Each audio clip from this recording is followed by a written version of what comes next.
samma sambuddhassa. Namo tassa bhagavato arahato samma sambuddhassa. So, the topic today is pain as a teacher. And I wanted to start out this topic by telling you about an experience that really made me think a lot about pain as a teacher. In the last couple of years before I went to the monastery and became a monk, I used to do all kinds of crazy things like marathons and 12-hour overnight military endurance events and all these kind of things. And it was during one of those first endurance events. It was Atlantic City, February, in the rain, and I was halfway in the water. You ever watch those special forces dudes and they're in the water doing those things, right? So that's what I was doing. I was being crazy. And there was what they call a cadre. It's an ex-special forces guy who was leading us and making us do these things. And while we were in the water, he made us memorize this phrase. And it goes like this: pain, an unpleasant sensation as a consequence of injury, disease, and emotional distress. And here I am, all geared up, doing my thing, and I heard this, and I'm like, this is like Buddhism. Like, this is perfect, right? I started thinking about Vedana. I started thinking about the teachings of the Buddha in the middle of this thing. Okay? The first thing, pain. What is pain? An unpleasant sensation. Right? What's Vedana? Pleasurable, painful, and neutral. Right? And I thought, pain. And why do we have pain, right? Because of injury, because of disease, because of emotional distress, right? Because pain is Vedana, is also not just physical, but also mental. Right? And during this experience, from then on, I started to think, going through all this pain and all this hardship, I started to think about the Buddha's teachings. And I started to think, wow, this is the perfect ground for, putting the teachings into practice, understanding this pain and miserable experiences, right? By that point, I've been a meditator about 10 years and a Buddhist about 5, right? So it wasn't new to me per se. The Dhamma was always close in all of my activities. And interestingly enough, the nickname for the special forces guy was called Soul Crusher. This is just an aside. And at the end, when he gave me my patch because I completed it, and I shook his hand and I said, I'm a Buddhist. I don't believe there's no soul for you to crush, so sorry. I thought that was a fun thing. And he laughed. But anyway, that was just a little aside. There was another thing that we had to do during that evening. Right? We had to carry this 2,000-pound boardwalk piling for 8 hours through the, in the sand. It was miserable, right? And there was 33 people in the class, and 27 people had to be under it to move it. Right? So we were all suffering under this thing, lots of pain, lots of issues, right? And at the end of this, when we placed this down, people were kicking at it and spitting it and all this stuff. And I knelt down and I put my hand on it and I gave it metta and I said, thank you. Right? This thing that I had to love for 8 hours, that caused me so much suffering and pain. I couldn't move for days after this thing, right? I was so happy that I thought, this was a teacher.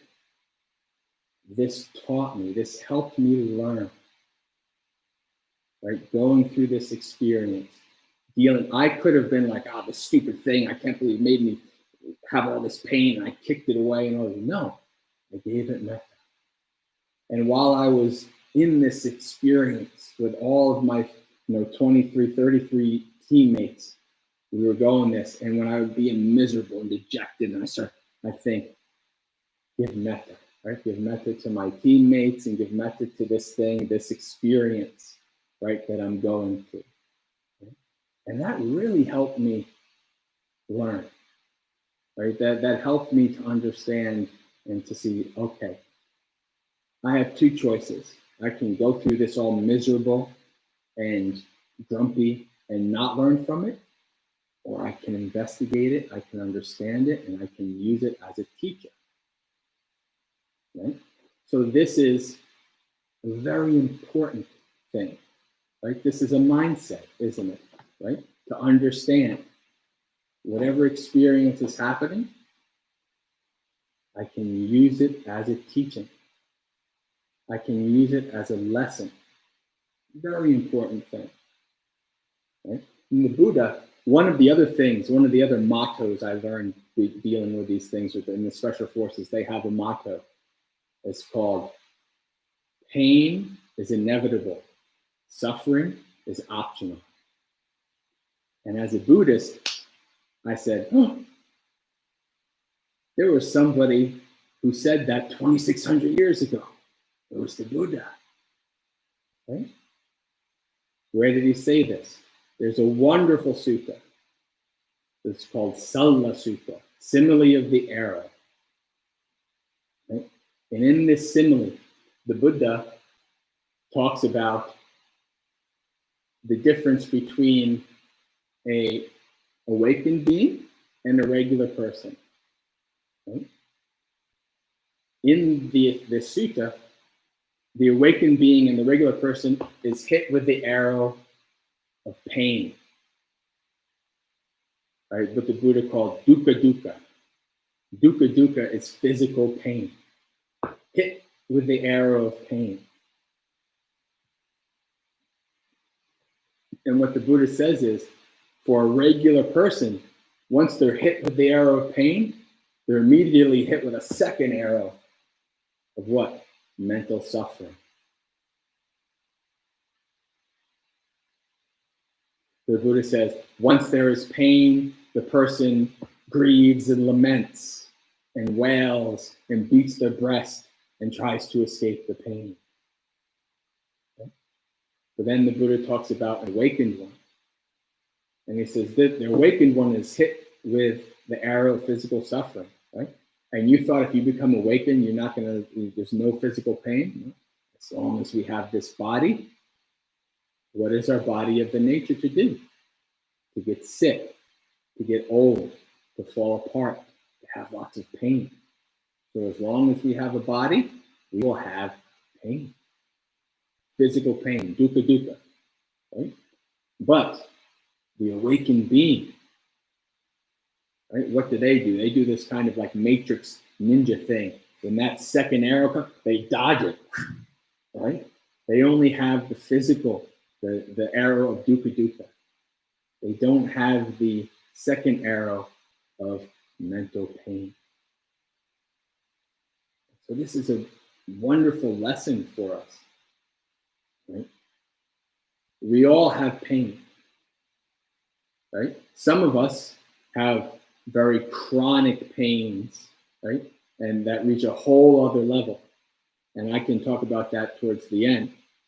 But for most of us, for all of us, we have some level of pain, right? Especially, right?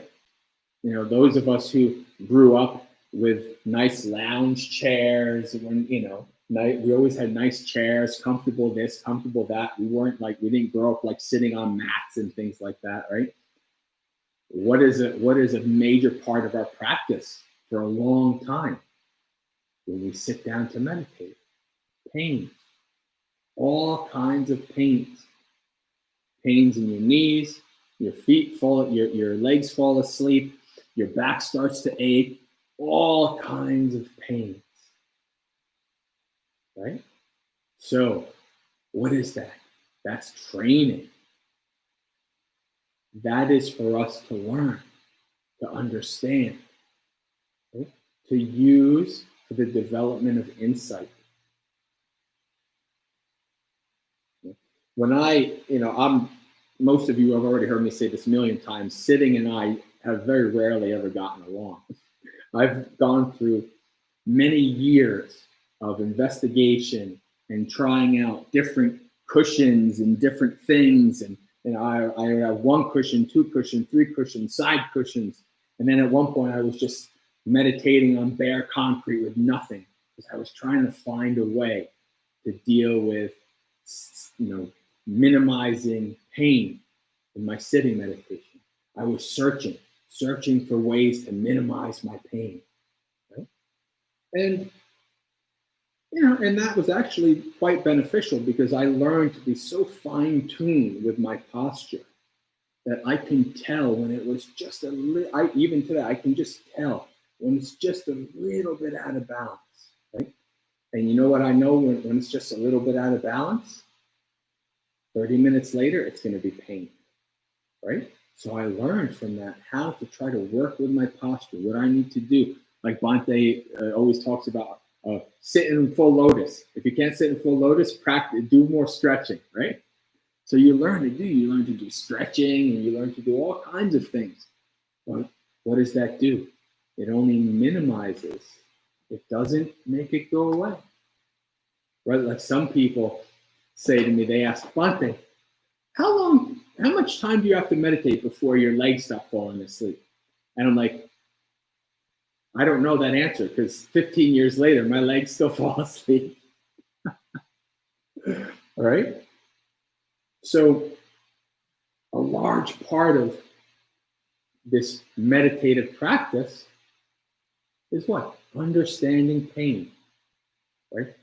Enduring pain. The Buddha talks about how his disciples, right, practice patient endurance. They endure heat and cold and bugs and people insulting them and all kinds of pain, things like that, right? So understanding pain, coming to terms with pain, learning about pain, using it as your teacher will help you to develop insight. It will help you to know what this pain is. Okay? And oftentimes I found that if you're able to really investigate your pain, what usually happens is you start to detach from it. You investigate it. And when you're investigating your pain and you're not wrapped up in it, especially with all the emotional, this is my pain. This is my pain.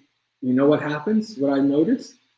The actual pain, once you get rid of all the mental proliferation about the pain, the actual pain is maybe about 40% of what you thought it was. Like just when you kind of broke through all the mental proliferation about the pain, is like, oh, okay, yeah, this is pain, but it's not as bad. It's kind of a weird. So what that also helps you to understand is how much you add to the pain by mentally making yourself suffer over. Oh, this is my pain. Oh, I can't believe I don't want pain. I don't like pain. All these stuff. You make it worse, right? So your mind can actually have a strong effect on how much pain you experience. Right? So try to think of your pain as a friend, as a teacher. It's trying to teach you something. What can you learn from it? Okay? What can it do to help you to develop insight, to lessen your, not dukkha dukkha. Your dukkha dukkha is always there. As long as you have a body, you're going to have dukkha dukkha. You're going to have physical pain. But what can that physical pain do to help you to develop insight to lessen your mental pain, the mental suffering, right? To go back to that phrase, pain, physical pain is inevitable. Suffering is optional. That is the Buddha's message. Right? The Buddha's message is we cause our own suffering. We have the ability to end our mental suffering. We cannot escape physical pain. But even the Buddha, Devadatta tried to, kill the Buddha, but he, hurt his toe, and the Buddha grew old, and he had physical pain, and even though he had transcended mental suffering, he still had this machine, this meat car that he's like, well, this meat car needs to, have maintenance, needs to rest, like all these kind of things. Right? Even that, he still had to rest this, this meat machine, this meat mech that he walked around in, right? Because that's just the nature of this body. And, I personally don't have anything chronic. So I don't know what much wisdom I can give to somebody who has a lot of chronic pain other than what I've already given. But it's important. You can learn from teachers and monastics who deal with that, like Bhikkhu Bodhi. I remember listening to a talk about Bhikkhu Bodhi talking about how he used his pain, his chronic illness, as part of his practice, right? That's a powerful, you can think about that, right? You can think about that as like, instead of like, oh man, I must have had bad karma, I got this chronic pain, and I'm not going to be able to be a meditator and all that. No. This chronic pain is a gift. This chronic pain, I can learn from it. I can make it my vehicle. I can learn it. It can help me to develop insight so I can be free of suffering and pain, right? It's kind of like with me. Like I was like, oh, yeah, man, I'm a crappy sitting meditator, and I can't follow my breath, and my breath is always short, and I can't breathe, and all this. Well, instead of like, well, screw all that, I'm just going to do walking meditation. No. This is my lesson. This is my teaching, right? This is my training. Right? Instead of running away from it, instead of avoiding it, no.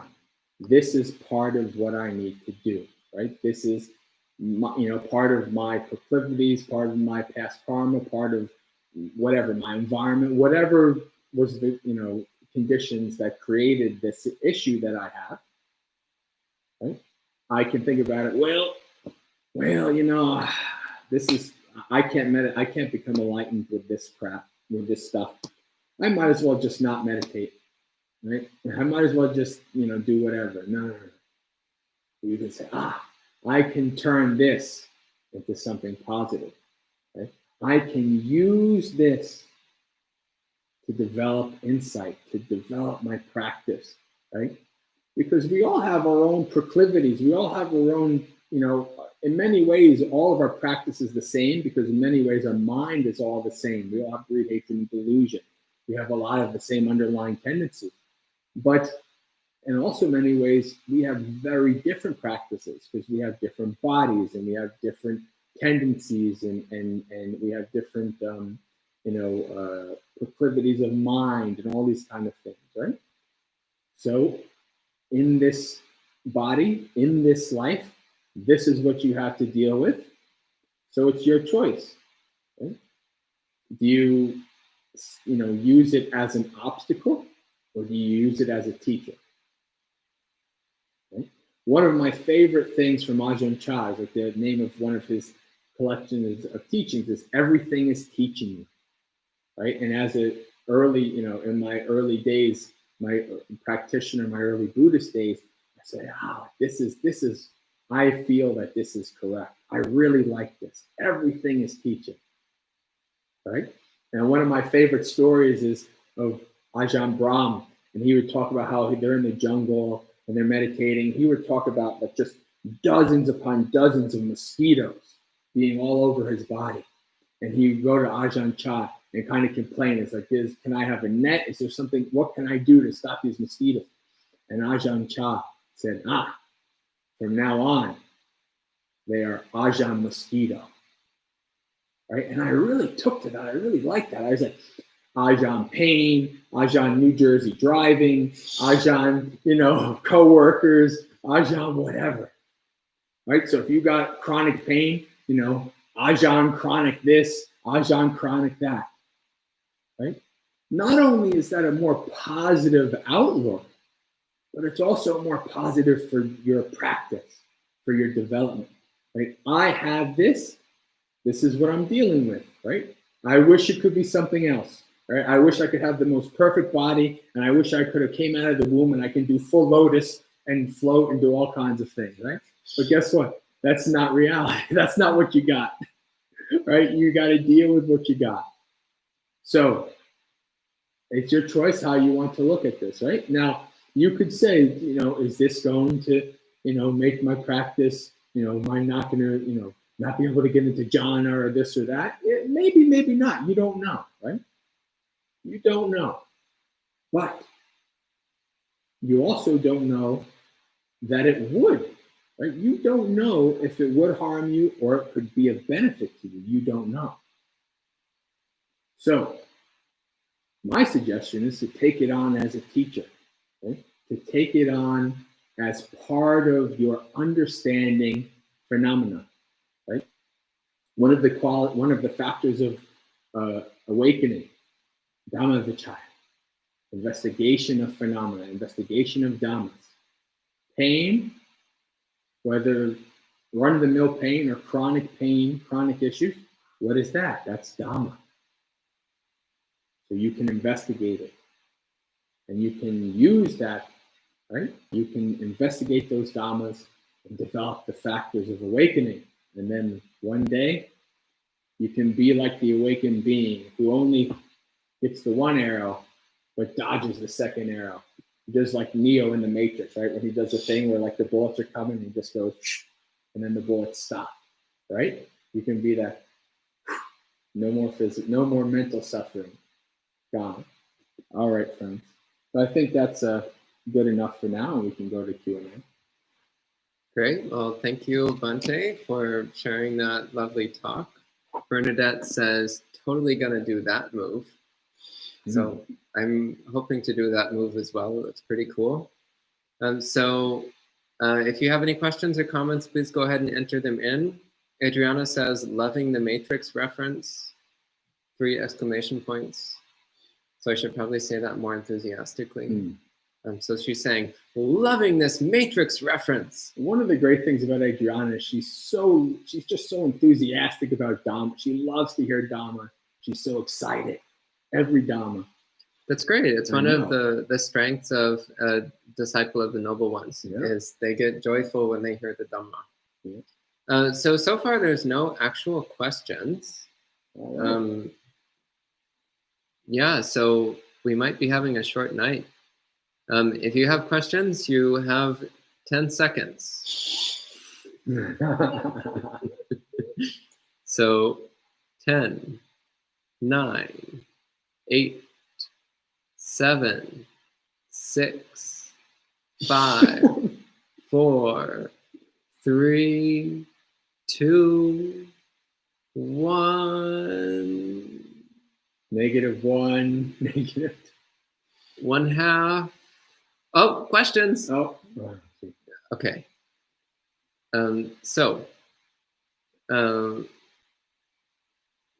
Mark says, so when practicing samatha and unwholesome thoughts pop up, should I practice? Oh, I think he needs a moment to finish this question.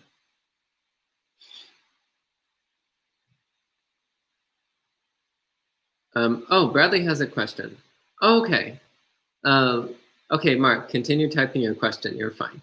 Bradley says, some other spiritual traditions talk about pain as necessary or crucial to life. What's the Buddhist view?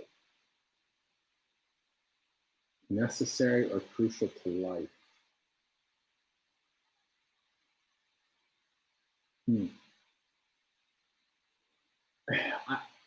Is what I'm thinking is this kind of coming from the perspective of like,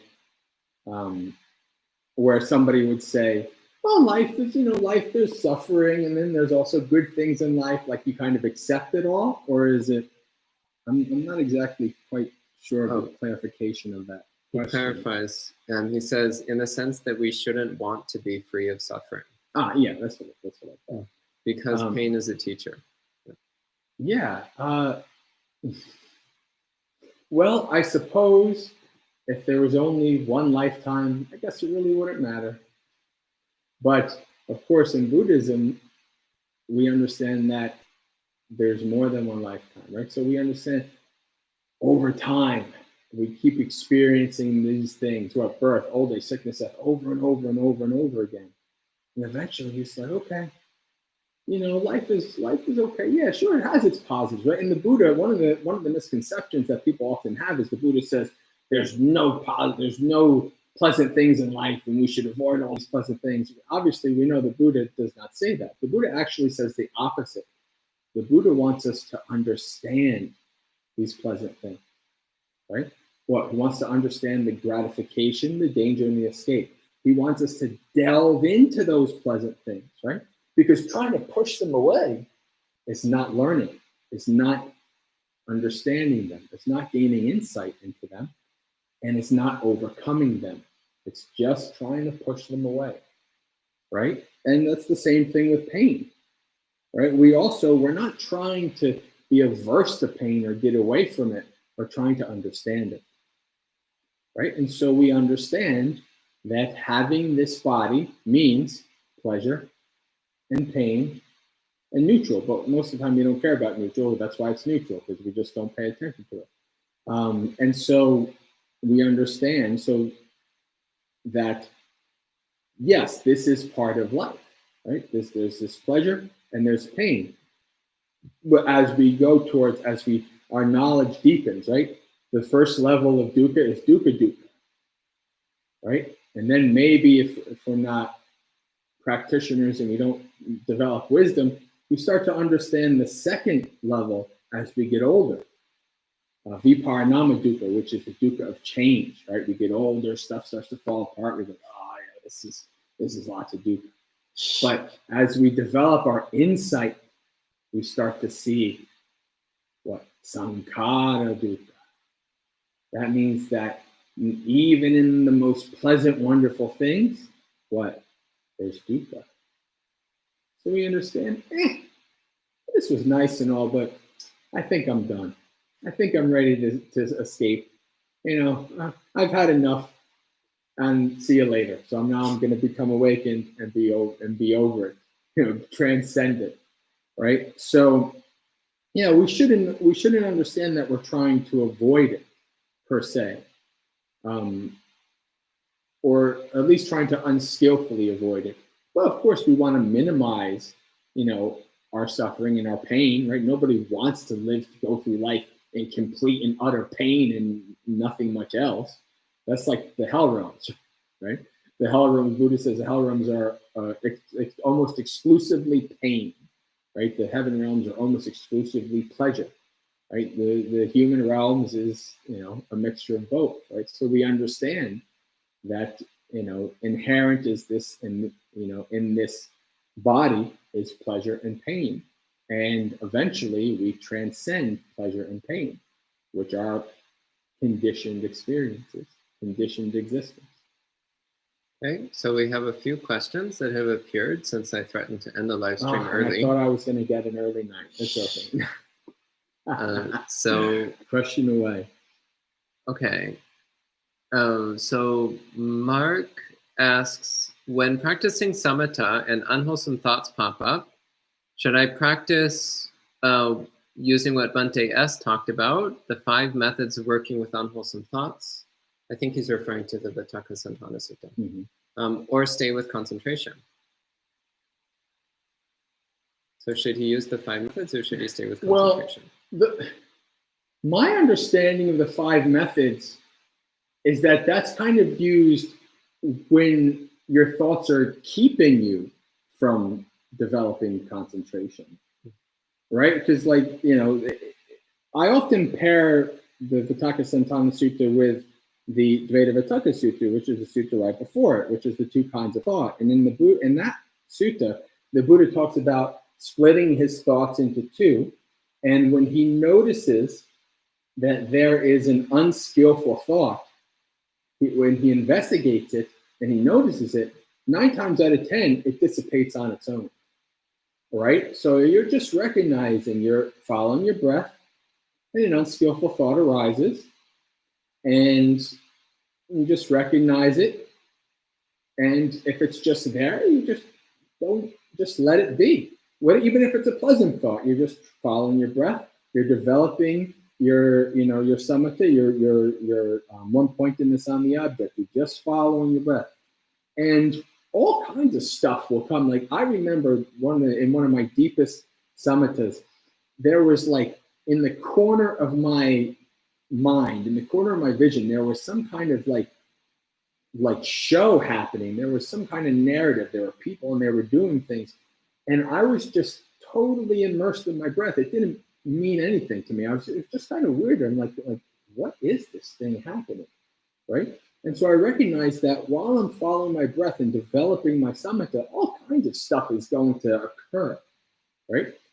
There's a difference, though, in that stuff just arising and just being there, and you're not at all being taken away from it, and you're trying to follow your breath, and all these thoughts are just dragging you away, and you're getting involved in the papancha, right? The propagation of it, right? So if you're just following your breath and you just recognize that thoughts are arising and it's an unskillful thought, and you recognize this is for my harm and the harm of others, and then you just are following your breath and it just goes its own way, then that's fine, right? It just went its own way. Like so when I can get into deep samadhi, what I notice is just like there's just a stream of thoughts just going through my mind. And I have no desire. That's one of the best feelings. Just like, it's so nice to be on the breath. And all this junk is even still going through my mind, but I have not a slightest desire to have anything to do with it. It's just going through my mind, right? And so you don't have to go through, those 5 things when that's happening, right? It's just, you're just there with your breath. But when it's something really strong and you're having trouble, then my understanding is then you would go to those, those 5 methods, and you would use them. Okay. And Bernadette says, you talked a lot about physical pain and mental pain. What about emotional pain? Do you see that as its own category? It's often felt in the heart, in the body. Well, I think that the emotional pain would be under mental. I mean, obviously, there's kind of an interplay, right? This is why Vedana is both physical and mental. So emotional pain, is, again, something that you can investigate, something that you can understand. Like I had, for most of my teenage and young adulthood, I had some pretty severe depressive episodes. And even before I was a Buddhist, I started to really kind of investigate it and understand and to really know. And I would notice that I would have these cycles, right? And I would start to get really grumpy, and I would notice all these flags that would tell me I was entering into this depressive episode, right? And I would really understand it and investigate it and know it. And then I could see, and now it's going away, right? And then it would come back. And so, and then as I became a meditator and as a Buddhist, and I started to understand these very strong, emotional, very depressive kind of feelings, right? And I started to say, okay, this is something to investigate. And now, even to this day, I'll still notice that sometimes that cycle will come. And if I'm doing okay, like if, my external conditions are okay and my mental conditions are okay, it's really gutted. But I still see it arising, and I still see it when it's ceasing, right? So you can investigate these strong emotional experiences just like any of the other experiences. Why are they arising, right? What are the causes and conditions for them to arise, right? what are the causes and conditions for them to cease? Right? When I'm in these strong emotional states, and when I act during these states being present in my mind, am I acting in a skillful way that's for my benefit and the benefit of others? Or am I acting in an unskillful way? Right? So this is something very important to understand and to investigate in your mind and your body, to understand what it means to have strong or even minor emotions, right? What it means to have emotions as a human being, right? As a being that has this psychophysical organism, and how that affects your interactions with people and in your daily life. Okay.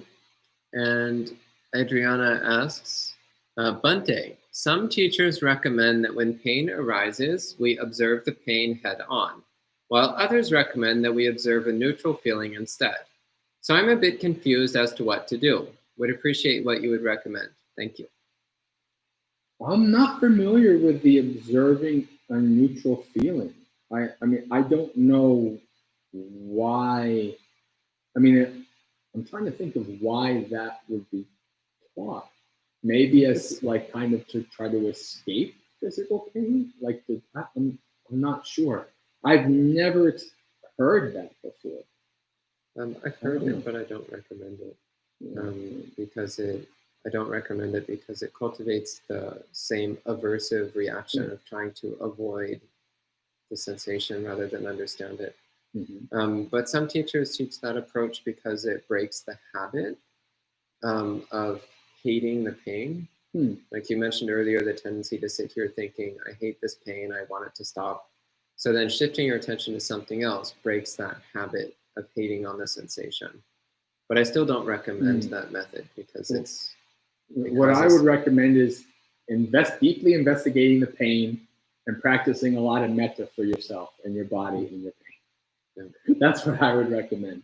Yeah, I don't recommend any kind of avoidance because that's not the Buddhist teaching. The Buddha wants us. Now, of course, that's part of our habitual tendencies. That's one of the things that we need to understand. That's one of the things that we understand when we investigate.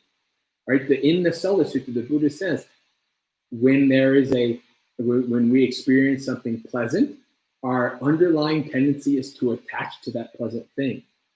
When we experience something painful, our underlying tendency is to drown out that pain with something pleasant.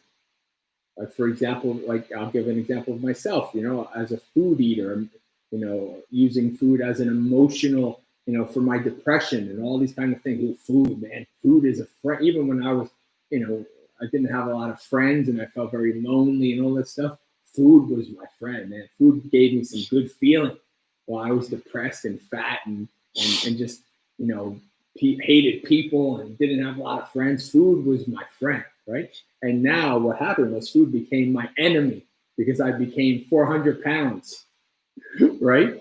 And even to today, right? So that's our tendency. Our tendency is, and maybe for other people, it's drugs or whatever. Our tendency is to escape from pain by doing something pleasant, right? Or even video games or watching TV or whatever.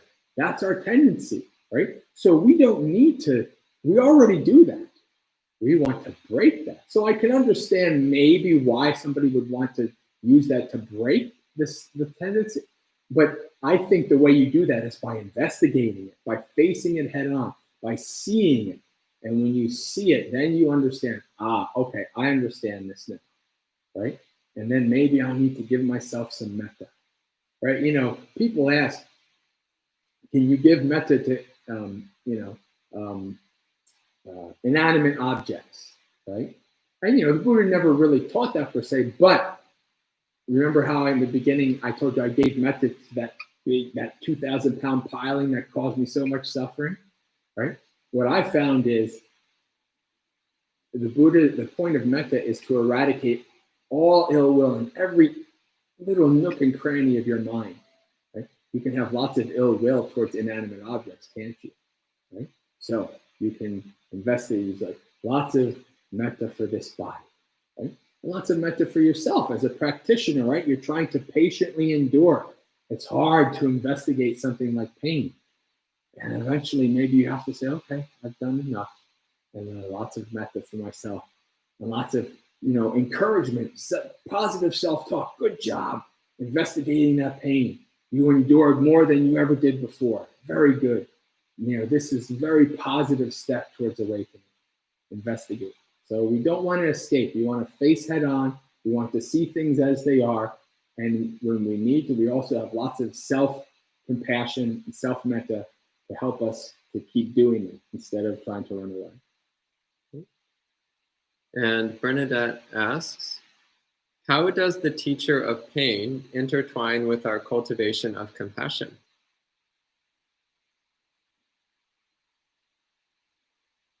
The teacher of pain intertwine with compassion. Well, the obvious is obviously that the more you understand mental and physical pain in your own mind and body, the more you understand mental and physical pain in other people as well, right? So that actually, when you really know what it's like to have a mind full of anger and hatred and ill will, but what I'm being really, it's like you have been meditating for years and you start to really see deeper, and you want to know what it feels like to have that mind. It's like, oh, so horrible, and your body's so tense and everything like this, right? And your jaw's like really like this, like you feel like, oh God, who would want to have that experience, right? And so you understand when you see somebody in that, you go, oh God, I feel so much compassion for them. It's like, maybe there's not much I can do to get them out of that, but maybe there's something I can just say hi or just be nice. Like I can't save them from their suffering, but I can be kind to them and I can be nice to them, and just be a little glimpse of positive, compassion and metta, amidst a lot of suffering. So yeah, the more you understand the nature of the mind and the body, the more you naturally develop, the more insight you have into the nature of reality, the more you naturally develop a deep metta and compassion for all beings, right? This is transcendent. It goes beyond the normal mundane, limit goodwill and normal mundane compassion. It goes beyond that to understanding so deeply that all beings, right, there's no other point than to be compassionate for all beings, right? Even beings we don't like, right, because of this or that. Oh, so much compassion, even beings who are causing so much suffering to themselves and others, we still have compassion for them because we understand that samsara is a bitch. And we can have, why should I have ill will towards this person? There's enough ill will in the world. Let's have lots of compassion, lots of goodwill, right? So it's very easy. So that can be a good teacher for the development of compassion and goodwill. Okay, and Headley asks, can meditation replace psychotherapy? No. No. No. No. There's no. Well, so some of you might know, but for my career before I became a monk was Child Protective Services. I worked for almost a decade with hundreds of people who had all kinds of mental health concerns, all kinds of stuff. And so, and in doing so, I also had my own therapist for 4 years, but in my work, I met lots of therapists and lots of psychologists and psychiatrists and things like that.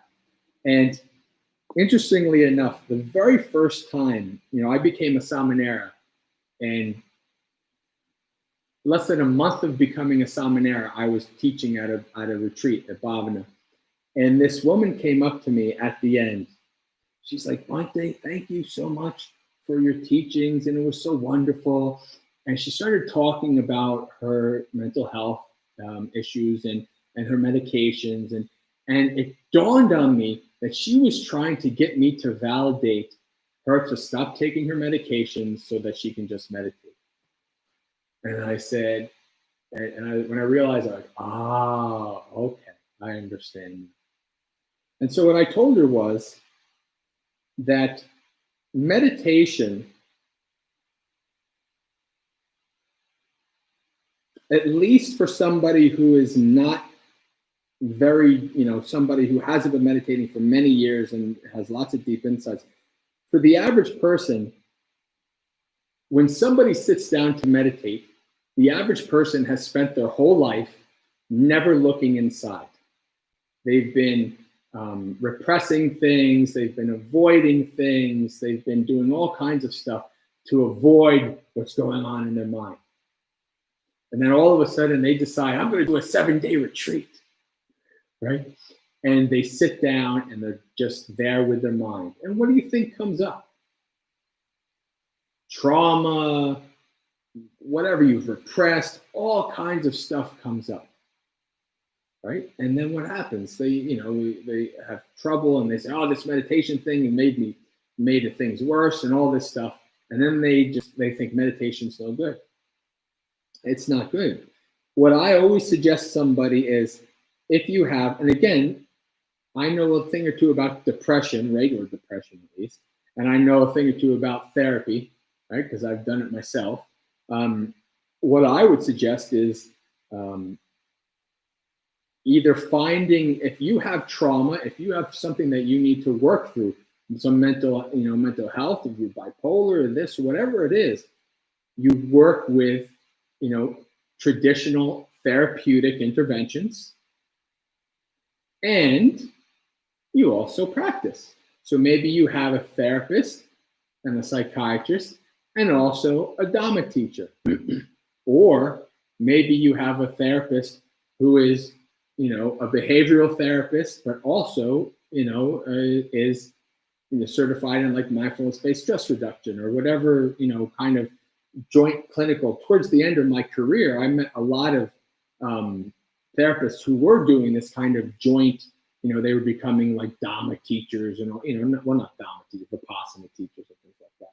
Not Buddhists, but, the kind of secular meditation kind of a thing. And, that is something that at least I think is beneficial for the therapist to understand kind of both, right? So no, you never just decide, well, so many clients I had, so many people I worked with, and they're like, when they have the medication and things are going well, they think, oh, things are going well. I don't need my medication. I'm just going to stop it. And then after a while, you realize, oh no, don't stop it, because you know what's going to happen. Things are going to start falling apart, right? So it's no bueno to disregard traditional therapeutic interventions for meditation. No, I'd never recommend that. Both. You can do both. I think that's very important. And so, both things can help you have a balanced development of working through trauma and working through mental illness, and also developing your insight as well. So both. Okay. And Evan asks, Bhante, could you give a quick explanation of a simple metta practice? So I would just like to briefly point out that we've had several talks on metta and also several guided meditations, which are all stored on the YouTube channel. So Evan, I'd recommend that you look up some of the many guided meditations. So all the resident monastics have given guided meditation on metta and also explanations of metta practice. That said, Bhante Jay, we have 3 minutes left. If you want to give a very short explanation of metta, it's up to you. Well, if one of my students of the path friends can type in, I also have a series on metta. It would be, my blog is muggaseka.org/metta. So Adriana, if one of you want to type that in, and you can go there, and that gives a variety of different teachings on metta and things like that. I think that's probably the best than just trying to explain it real quickly in just a couple minutes. Okay. So lots of videos on Buddhist insights, and also my article, and I think you'll be covered, wholly covered between all of them. Great. So Adriana is looking for the thing that you listed. Advanced warning, it often won't let audience members post links. That's true. Lately it was making it was allowing it. So let's try well, you could also put in, if you Google my name and then 5-part metta series, it'll also come up. Okay. Bhikkhu Jayasara 5-part metta series. It'll come up. Okay. Well, that's the end of the questions. So I think we'll go ahead and end there. So thank you very much, Bhante Jay, for sharing words of Dhamma with us.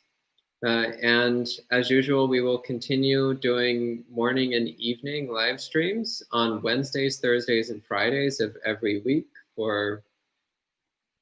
until we decide to do something different. Again, the mornings are 8 a.m. and that's usually Sutta study. The evenings are 7:30 p.m., which is chanting, meditation, Dhamma talk, and Q&A. And then every Friday evening, we have monk chat. So monk chat is your chance to come and chat with all the resident monks at the same time and bring whatever questions you have, whatever topics for discussion. So it helps to come with a stockpile of questions prepared. So go ahead and start stockpiling your questions for Friday evening. And hopefully we'll keep seeing you morning and evening, Wednesday, Thursday, Friday. So we'll end with 3 sadhus. Sadhu, sadhu, sadhu.